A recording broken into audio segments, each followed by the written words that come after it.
lui, il va rentrer, puis là, tu sais, celui, ils l'ont mis un peu vers le haut, là, sur la normale, donc il va passer vraiment en ligne droite. Puis là, il va. Ouais, c'est peut-être pas le meilleur dessin, là. Il va rebondir. Je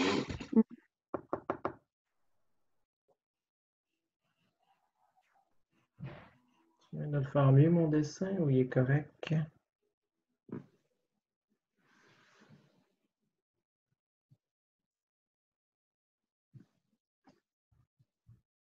Comme ça fait bizarre, hein? En tout cas, il rebondirait ici. Non, ici, dans le fond. Ah, sur la deuxième face, c'est la deuxième face. Je sais pas pourquoi je m'en allais, j'essayais de m'en aller sur cette surface-là, mais en fin de compte, ça, c'est la première face, ça, c'est la deuxième surface. D'accord avec Ben, moi? c'est comme pas écrit, là, mais Oui, j'imagine. mais ben là, si je le raisonne à nouveau, c'est impossible. Tu sais, je veux dire, ici, c'est automatique. S'il va sur la deuxième face qui est là, si je considère que c'est la deuxième face, ça veut dire qu'il y a déjà eu une réflexion totale interne. Tu sais, tu veux dire? Ouais. Non, il va sortir.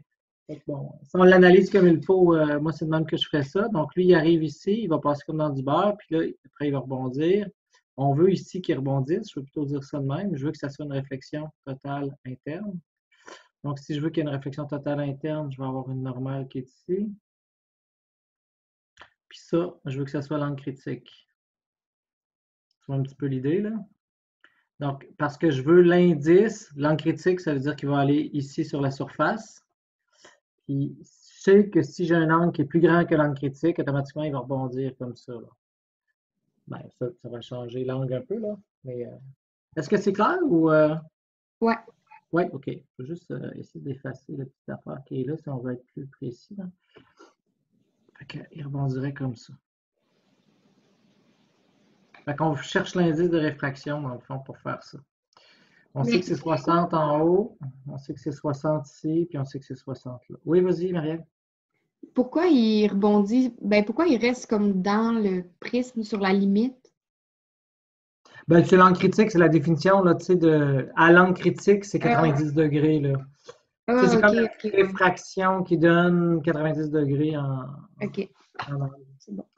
Fait que, ce que je ferais rendu là, dans le fond,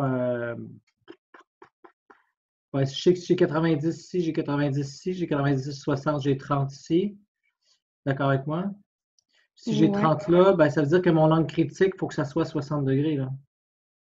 ouais. Donc, automatiquement, bon, c'est pas mal plus facile que je l'aurais cru, là. Donc, N1 sin θ 1 est égal à N2 sin θ 2. Là, nous autres, on veut passer de N1 parce qu'on est à l'intérieur, on va aller vers l'air. Donc, N1 sin de 60.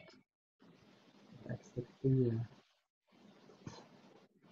c'est égal à l'air, on va dire que c'est 1, sin de 90. Ça donne 1. Donc, on peut trouver N1. N1, ça va être égal à 1 sur sin de 60. Ce qui donne, je ne sais pas combien, là. Mais...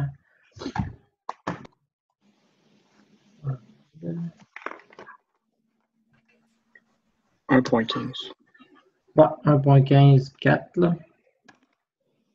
Tu vois, puis qu'est-ce qui arrive, c'est que là, ici, c'est le minimum. Si l'indice est plus grand, il n'y a pas de problème. Si l'indice est plus petit, ben là, il va réussir à passer, là. Ça veut dire que si ça, c'est plus petit, ben ça peut être plus petit. Il va y avoir une réfraction possible. Si ça, c'est plus grand, ça veut dire que ça ne peut pas être plus grand. C'est nécessairement une réflexion totale interne, là, que tu vas avoir. Ok. Fait que dans le raisonnement de ce numéro-là. Ok, fait qu'on n'avait pas besoin d'utiliser la formule qui est comme propre à Pourquoi? celle-là. Ah non, c'est bon, c'est bon.